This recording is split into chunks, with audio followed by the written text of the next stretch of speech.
Hey,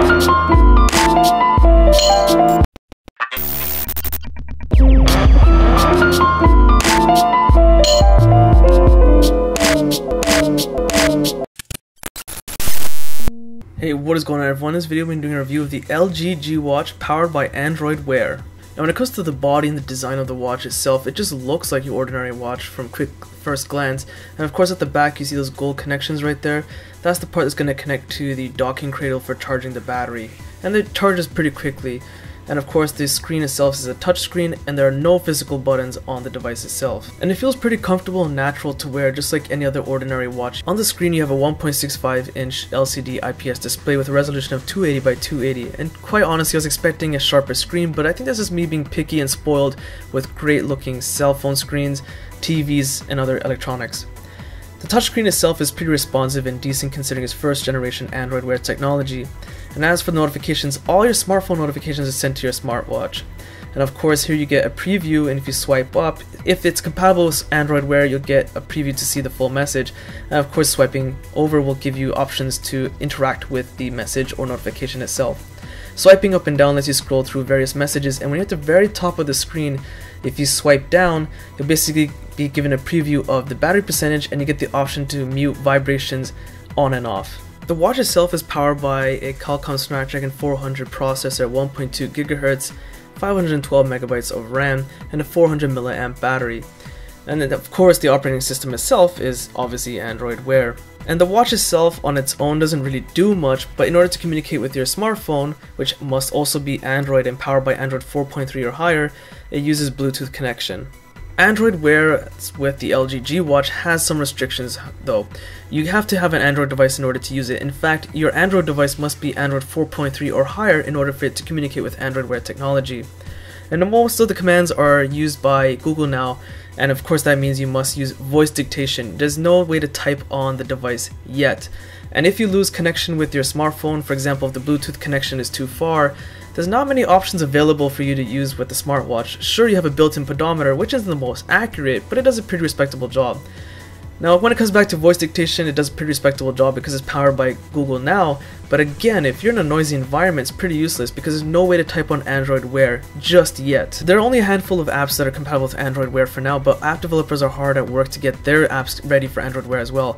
But those aren't ready, all you get is a message saying you have a new notification, and you only have the option to open it on your phone. Some cool things that are available with apps that are ready, say for All the Cooks app, you basically get a grocery list available on your smartwatch for your recipes. Without using voice commands, it's pretty annoying to activate your apps though through your smartwatch. See, you have to turn on the screen, tap the screen, then swipe up on Google Now, go all the way down to start, and then you get a list of available apps that are communicating through your phone and some apps that are built into the smartwatch.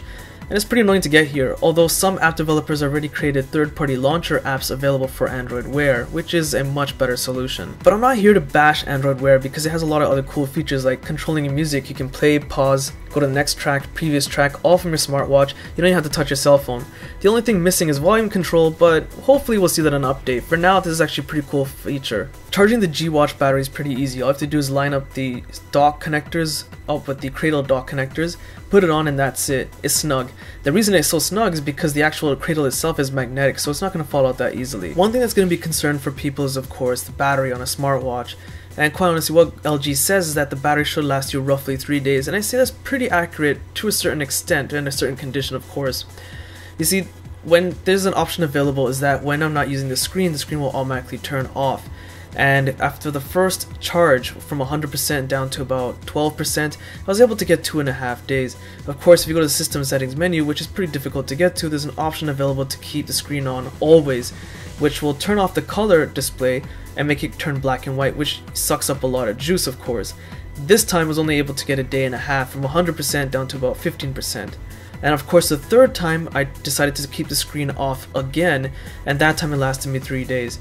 So the best thing to do is have the option to turn the screen off, and that way the battery will last you quite a good amount of time. As you would expect from Android, customization is not a problem at all. The interface itself has plenty of skins to choose from in terms of the clock display. These are all built within the watch itself, and it's pretty impressive by the vast selection. Of course, the only problem here is the photos, which doesn't actually grab photos from my gallery from my HTC One M8 smartphone, which is a bit unfortunate, but that's okay because third-party developers are already working hard at that, and I believe there's already an app available that does that feature. As mentioned earlier, there are no buttons on the watch itself. To input text, everything's done through voice, which uses Google Now. So when the watch is turned on, all you have to do is say OK Google, and you can input commands like set a reminder.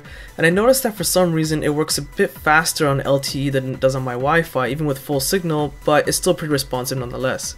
And yes, it is dust and water resistant, which is great for people that want to use it under the tap or in the shower, but do keep in mind, as you notice and see in this video, the pressure from the water tap is actually causing the screen to turn on, so this might be a little bit annoying as it happens randomly with water pressure of any kind.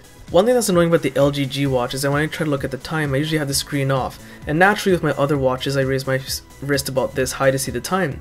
But with the LG G watch to turn the screen on, I have to raise my wrist about this high before it reaches a perfect angle for the sensors to turn the screen on, which is really annoying and I look weird in the public.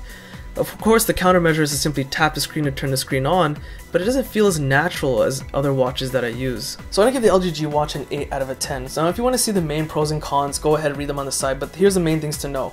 There's no buttons on this watch. Everything is done with touchscreen commands, tap, swipe left, right, up, down, and voice commands. Of course, the battery lasts 2.5 to 3 days. It depends. This is of course with the screen off. It saves a lot of power and I'm able to average 2.5 to 3 days. And of course it is dust and water resistant. The main things here is that, of course, the main concerns rather that I'm going to mention, because again you can read the pros here on the side and the cons, whatever, is that, well, to look at the time, naturally on my normal watch I would just go like this and that's it. With this watch, turn the screen on, I can't look at the time yet, screen's still off, now it turned on. I look ridiculous and this is really uncomfortable. So to turn the screen on naturally with my wrist, I have to go this high before it turns on. It's pretty annoying. I mean, there is an alternative of tapping the screen, but naturally with the watch, I feel like I should just do this. The other problem, of course, is that to get in the system settings menu is really annoying. So I gotta turn the screen on first, one way or another, tap the screen, okay, there's Google Now. Swipe up, nope, not yet, there's some Google Now example voice commands, go all the way down to the bottom, okay, there's settings, now I got into the system settings menu. So if you want to change even the watch interface, the actual nice interface, it's pretty annoying. Now these things will change with third-party app developers. Some of them are already working hard on this. There's some apps available to fix this problem, but out of the box, this should have been addressed right off the bat. Not major deal breakers, but it's something to be aware about. Question is, for the average consumer, should you buy this watch? If it costs almost $300 after tax and shipping, depending on where you live, should you buy it?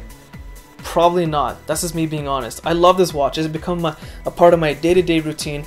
I read my text messages and emails on my watch first before taking my cell phone in my pocket. I control my music, play, pause, next track, previous track on my watch. I don't take my cell phone out of my pocket or pick it up off my desk. Everything's done through the watch. But for the average consumer, it's just not enough yet. This is mainly due to the fact that there's not enough apps available yet, and of course the price is pretty high. $300 might actually leave some people skeptical. It's understandable, but for tech enthusiasts like me, I need this watch now. It's a part of my lifestyle. I think I'll always need a smartwatch now. So Android is, and well, Google in general, is heading in the right direction with Android Wear, and I expect great things to come. But for now, it's a pretty solid device for first generation Android Wear. So with that said, if you want to see a video dedicated only to Android Wear functions, just Android Wear and not the watch itself, be sure to check out that video. You can find a link to that video in the video description. Also, you can find my Google+, Twitter links, and Facebook link also in the video description. And with that said, if you like this video, be sure to hit the like button, subscribe, and thanks for watching.